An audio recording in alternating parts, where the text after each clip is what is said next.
제주로 수학여행을 떠나던 뒷모습을 마지막으로 돌아오지 못한 304명의 희생자들. 꼭 12년 전처럼 때이른 더위가 뜨거운 4월 16일. 그들을 잊지 않겠다 다짐한 이들이 안산에 모였습니다. 이재명 대통령도 화답했습니다. 대한민국 대통령으로서 무거운 책임을 통감한다며 어떤 상황에서도 국민을 지켜내는 나라를 만들겠다고 강조했습니다. 대한민국 대통령으로서 무거운 책임을 통감합니다. 다시는 같은 일이 반복되지 않도록 반드시 그렇게 만들겠다고 다짐합니다.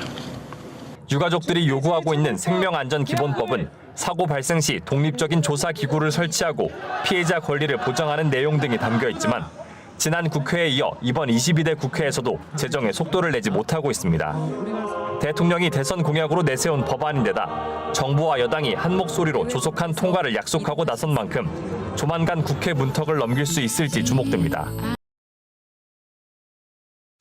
이재명 대통령이 경기도 안산 단원구 화랑유원지에서 열린 세월호 참사 12주기 기억식에 참석했습니다. 어제 말입니다. 추도사에서 방금 들으신 대로 대한민국 대통령으로서 무거운 책임을 통감한다라며 입장을 냈습니다. 현직 대통령이 세월호 기억식에 참석한 것은 처음입니다. 박근혜, 윤석열은 아예 참석하지 않았고 문재인 전 대통령은 민주당 대표일 때 또 대통령 후보일 때는 참석했지만 재임 중에는 참석하지 않았습니다. 무슨 심보지요?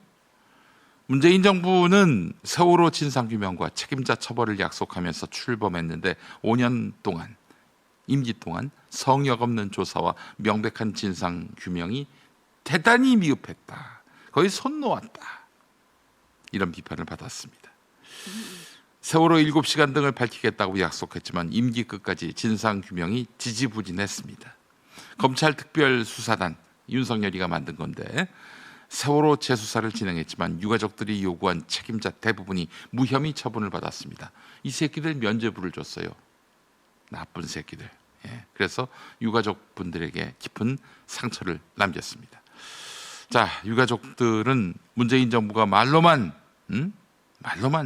자기들을 위하며 실질적으로는 기만했다, 이런 입장을 보였습니다.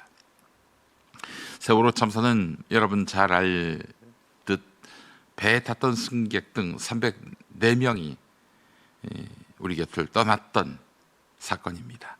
2014년 세월호 사건 당시 고위 공무원은 처벌받지 않았습니다. 유일하게 처벌된 공무원은 가장 먼저 현장에 출동했던 해경 구조 정장이었습니다.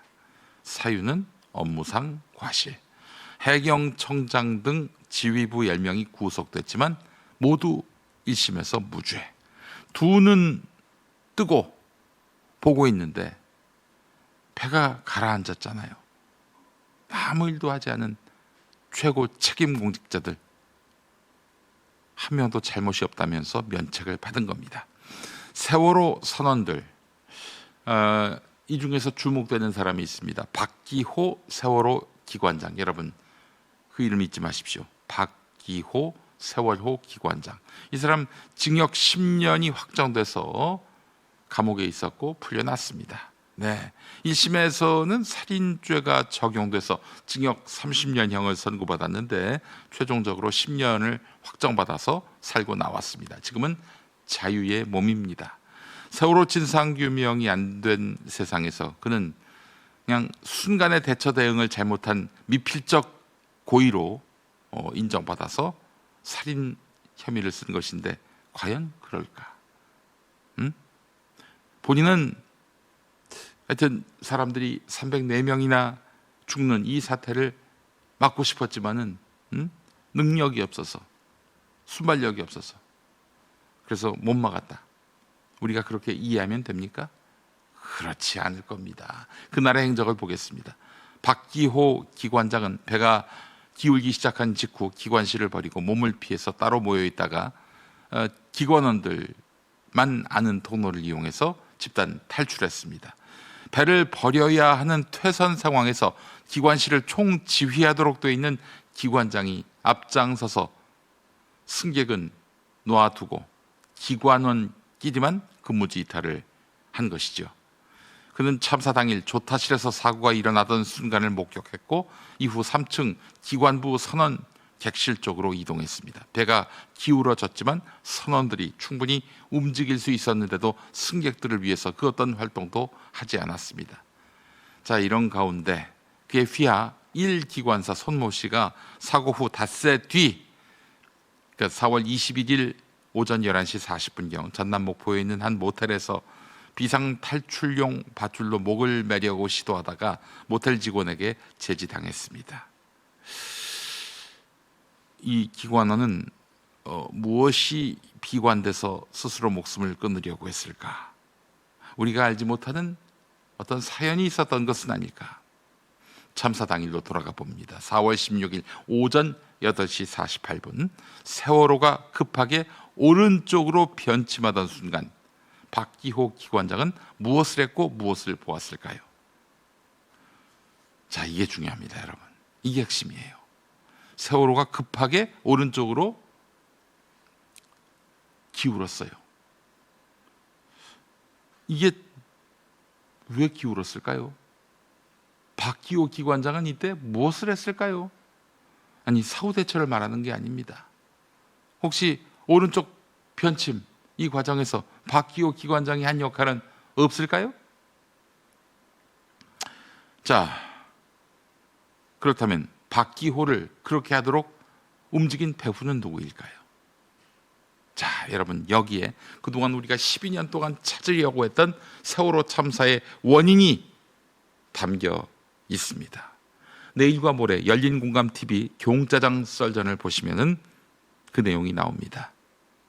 법원 판결로서 또 12년째 진상을 찾기 위해 애쓰는 사람들의 증언으로 거의 대부분의 진실이 드러났습니다. 내일 그 내용이 방송됩니다. 결론부터 말하면 고의적 침몰이었다는 의혹이 가능하겠습니다. 또 음모론이냐? 그럼 김어준과 뭐가 다르냐?